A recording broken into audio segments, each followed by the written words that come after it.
চীনকে যেন কোনোভাবেই ছাড়ছেন না মার্কিন প্রেসিডেন্ট ডোনাল্ড ট্রাম্প। বর্তমানে প্রায় 19.53 ট্রিলিয়ন মার্কিন ডলার অভ্যন্তরীণ সম্পদ বা জিডিপি নিয়ে যুক্তরাষ্ট্রের পরই বিশ্বের দ্বিতীয় বৃহত্তম অর্থনীতির দেশ চীন। বর্তমানে যুক্তরাষ্ট্রের অভ্যন্তরীণ সম্পদের পরিমাণ 30.34 ট্রিলিয়ন মার্কিন ডলার। এরপর তৃতীয় অর্থনীতির দেশ জার্মানির সঙ্গে দুই শীর্ষ দেশের আর্থিক ব্যবধান অনেক। জার্মানির অভ্যন্তরীণ সম্পদের পরিমাণ 4.92 ট্রিলিয়ন মার্কিন ডলার।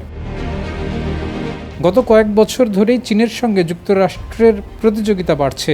আর এবার চীনের পণ্যে যুক্তরাষ্ট্র যে শুল্ক আরোপ করেছে তাকে চীনের বাণিজ্যে বড় আঘাত হিসেবে বিবেচনা করা হচ্ছে। মার্কিন শুল্কের কারণে ভিন্ন বাজার খোঁজার কথাও ভাবছে চীন। 2 এপ্রিল চীনের বিরুদ্ধে 54% শুল্ক যোগ করার পর এবার আরও অতিরিক্ত 50% শুল্ক আরোপ করার হুমকি দিয়েছেন ডোনাল্ড ট্রাম্প।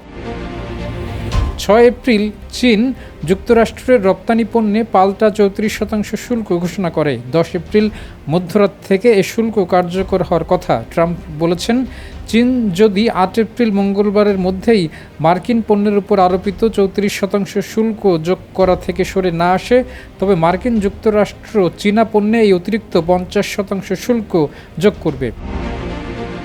যুক্তরাষ্ট্র চীনের বিরুদ্ধে সম্প্রতি যে অতিরিক্ত শুল্ক আরোপ করেছে তা নিয়ে গবেষকরা বলছেন, চীনকে যেন রীতিমতো লক্ষ্যে পরিণত করা হয়েছে। চীন থেকে কোনো পণ্য যুক্তরাষ্ট্রে রপ্তানি করতে গেলে এই অতিরিক্ত শুল্ক দিতে হবে।